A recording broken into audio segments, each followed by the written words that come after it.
Hey there, I'm live and I'm here to talk about renaming your meetings. And I'm just going to pop up a message here. If you are there listening in, I'd love for you to drop into the comments and just say hi. I love connecting with the viewers and hearing what questions and things you may have to offer. I know this is impromptu. Not sure who all will be listening in, but if you're there, just say hi in the comments. Ask me questions. Happy to respond and engage there. But really what I'm here to talk about today is renaming your meetings and how simple taxonomy shifts in the names of your meetings can have real huge impacts in how we think about meetings. And really the problem with defaulting to the word meeting is that well, we're all guilty of it. Even me, I use the word meeting in the title of this talk, and I say meeting a lot. We all say meeting a lot. And it's not a particularly helpful descriptor as to what we're going to do. Like, we're not giving people any hint. And, people always talk about make an agenda. And, we can get into why most agendas are bad at another time. But let's say you don't make an agenda and but you still want to convey like what this is about, right? Well, hey David, great to see you. And so it's important because if we don't think about and convey with a high degree of clarity what's going on going to happen in the meeting, then there's no one. People are walking in not very clear, right? And so if we get crisp on that language, we can make it clear, and we can give them a hint on the purpose of why we're gathering. We can give them some kind of expectation around what might be in the agenda. If we haven't had time to craft the agenda yet, and we're starting to plant the seeds as to why this is important. Also, thinking about the naming of your meetings can be really helpful because you can start to think about if you should have the meeting in the first place. And John and I went live just last week talking about should we even have the meeting. And the meeting taxonomy can really help you think about when you should meet in relation to why you're gathering. So if you think hard, long and hard about it, and you start to realize like, wow, I can't really come up with a great name for this meeting, or the names are things like status update and you start realizing like, oh, the reason I want to meet is to have a loose conversation.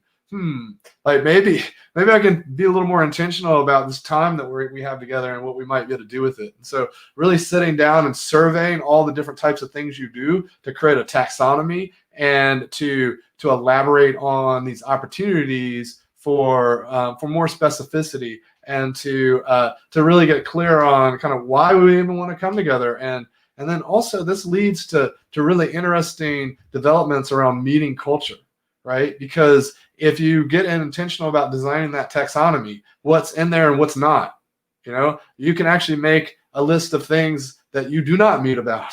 And so it makes it really clear that when someone is tempted to have that meeting, they don't have it.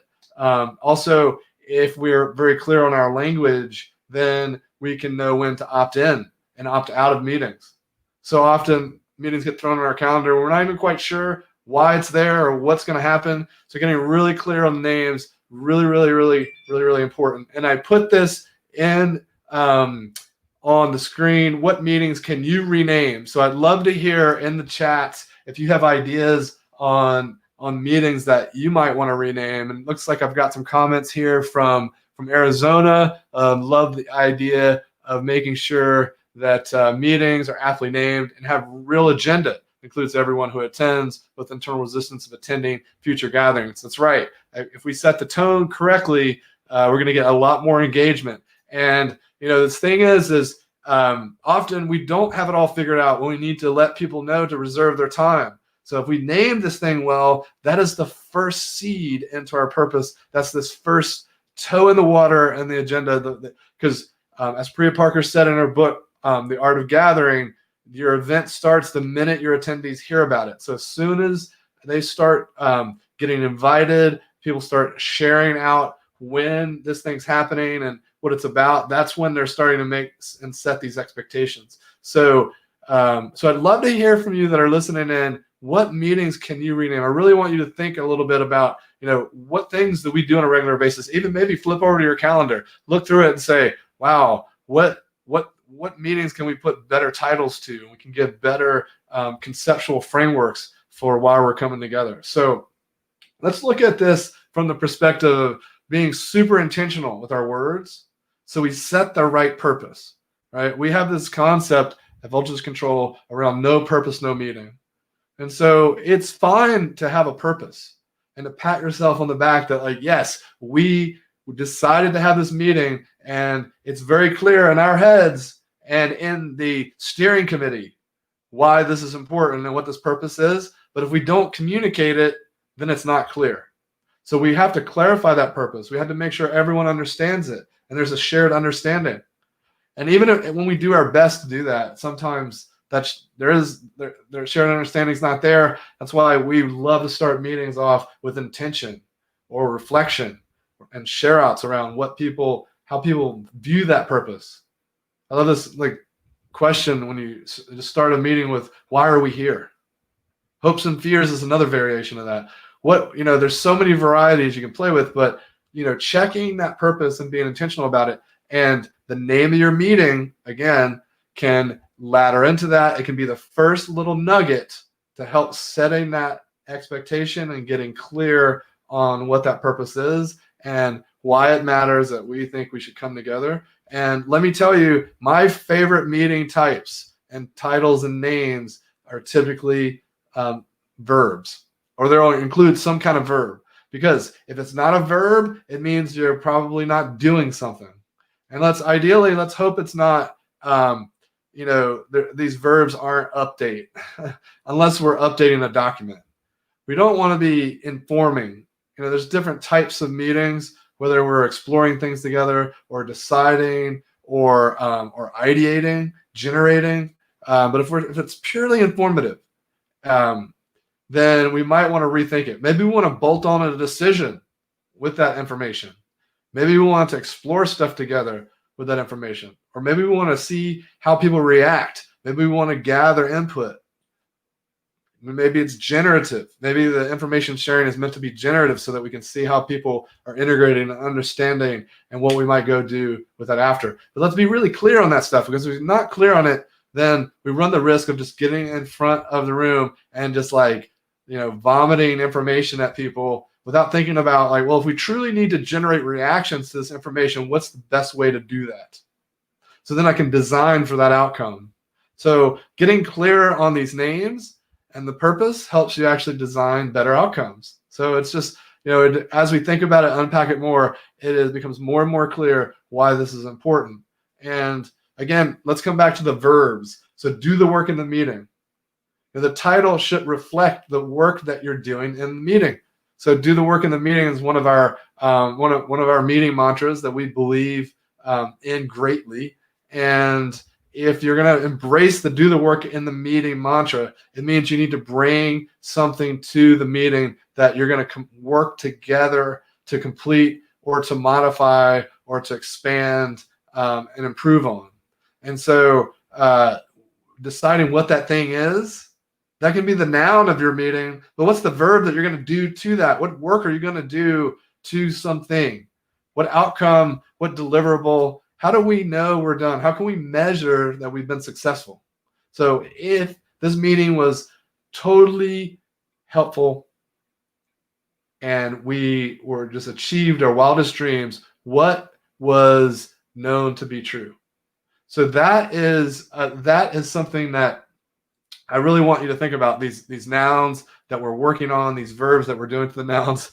I love Stephen's comment here. The brown bag. That's another one. It's what's the purpose of this brown bag?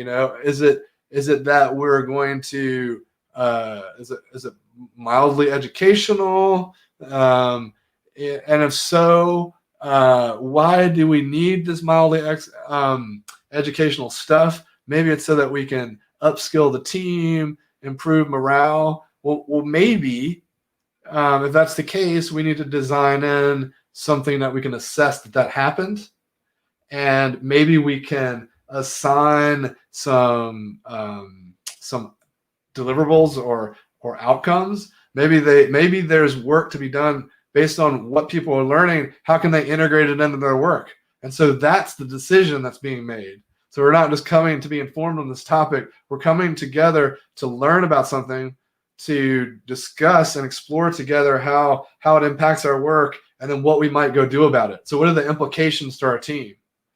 And so if you taking that one little brown bag example and thinking about, well, why do we do these things, and how can we design it so that we can get those better outcomes? We can actually ensure that the reason that we're doing these things is protected and guaranteed, because it's even just slight tweaks on how we organize the event and how we allocate time and what we ask people to do. So Stephen, thank you so much for sharing. Let's see, vague meeting names, leadership breakfast, staff meeting. Yeah, it's like staff meeting. Okay, yeah, sure. It's a little bit better because you got that modifier on the front of it. But can't we do so much better than staff meeting? What is that staff doing? What work are they doing in the meeting? And again, if it's just to get together and update the staff and inform them on some stuff, maybe we should just send them an email, or we should just have some asynchronous form of update. Or if there's some real reason, some real like dedicated purpose that we're bringing people together for, and I believe my cat's found a lizard there. Lucky for the lizard, it's on the other side of the window. So what are we coming together to accomplish in that staff meeting? And let's get really clear on it, and let's design to accommodate that, because often we identify these things, we say we're going to do them, and then we just get into the rut of like doing these things week over week, or month over month, etc. And they generally outlive their purpose. We're just kind of going through the motions. And if we name that stuff, if we get really clear as to why we're doing it, and the name supports that why, it's very clear that the name is telling us what we're gathering to do, then we don't need to do that anymore. We might stop it. And that will inherently mean that you stop having meaningless meetings. Because like, it's one thing to say, yes, I'm going to go attend the staff meeting. But then if you're thinking to yourself, oh, I'm going to go attend the update the Q4 campaign meeting. Well, what if it's now Q1 of the next year? There's no need for an update the Q4 campaign meeting.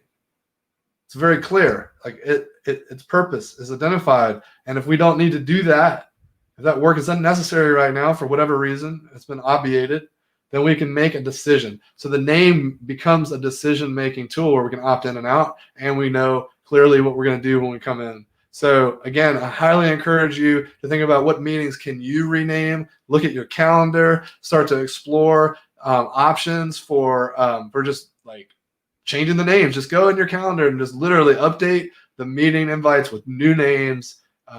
And whenever you create a new meeting, think to yourself, is there a different word that I can use? Should I really call this a meeting? And there's even a Google Calendar plugin that will change the word meeting to review. So every time you create a meeting, you're creating a review, which I love. I think that's awesome. But I think there's more types of meetings than reviews. So you can just get to work on it. From now on, when you're making a calendar invite, just like make sure to use really good names so it's really clear. And you can put a little description in. Like if you think your name's not clear enough, clarify it further in the description. Even if you don't have it all figured out, you know why you're doing it. There's a purpose. There's an intent there. And so thank you for listening in. I'll be back online live here again pretty soon. Thanks again, Stephen, for participating, and enjoy your day.